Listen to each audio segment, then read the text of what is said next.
We've got Congressman Pat Fallon with us here, member of the Armed Services and Oversight and Accountability Committees. Sir, nice to see you. So we're scratching our heads, okay? You got a vote going on right now. I think it's actually 4 of your Republican colleagues who have not voted yet, which could bring the magic number to 215. And if Democrats all stayed together, they could elect Hakeem Jeffries. That doesn't sound like a great strategy to me. Are they going to come in at the end and kind of be like the, here we are, we're voting as a block, pay attention to us, what's going on?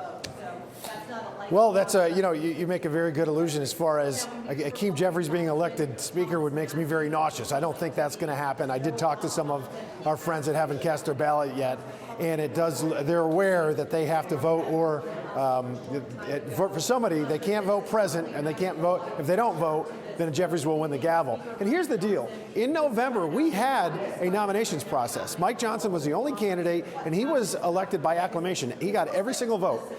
And I'll tell you something else, kind of inside baseball. If everyone keeps their word, then Mike will be elected speaker on the first ballot. Now, I know what town I'm in, Washington, so it's yet to, we don't know if that's going to happen or not, but yet to be determined. Well, it amazes me, Congressman, because when it comes to the Democrats, they always stick together, and I'm continuously making this point. Why is it that the GOP can't get its act together to unify at times like this, like these? It's a crucial time, not only for the country, but even globally, to get ready for this inauguration.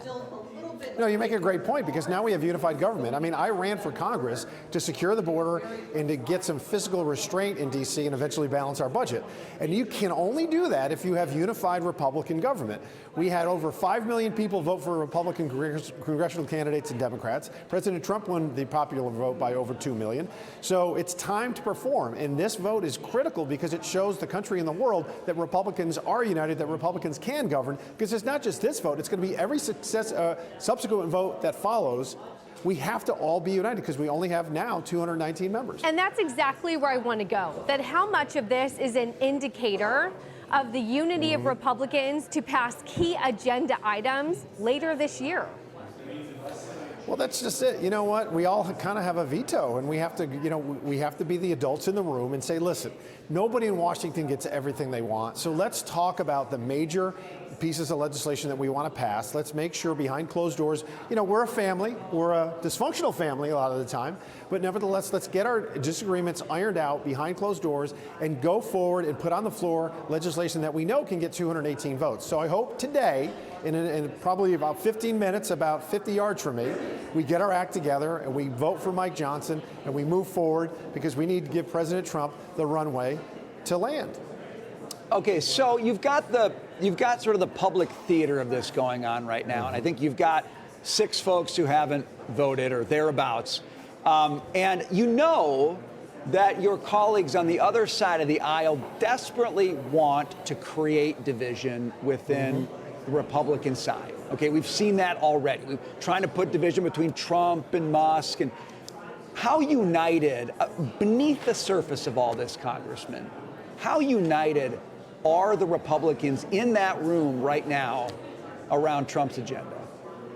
I think very much so. But the funny thing is, if you look at our policies, and our principles and our values, the Republican conference members, we probably agree with each other 95% of the time. So let's focus on that 95 and forget about the 5%.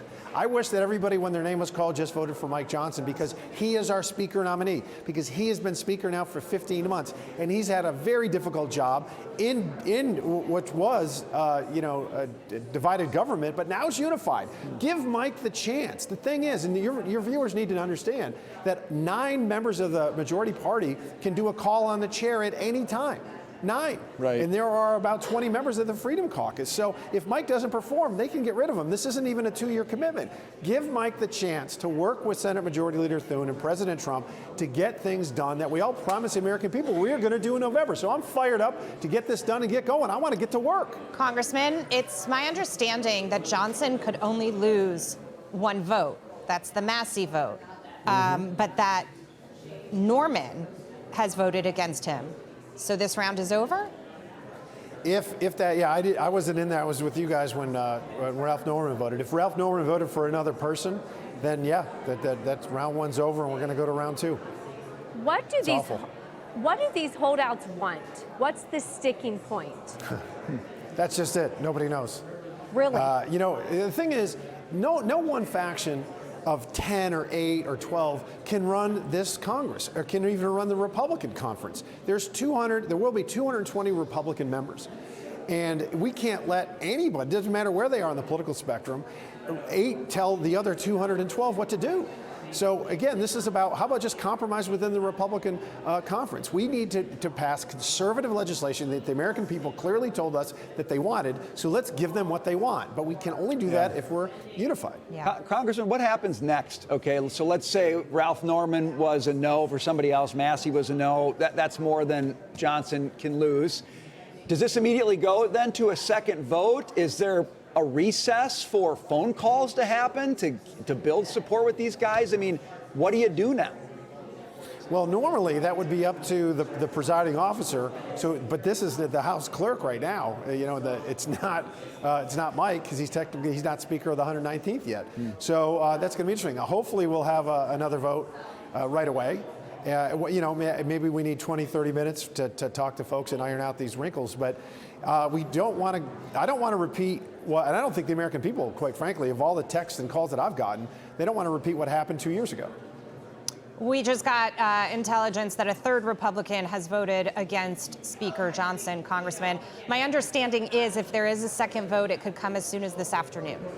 Yeah, it'll probably be today. In fact, we could have another vote. But nothing's going to change. I mean, other than there's going to be no other speaker than Mike Johnson.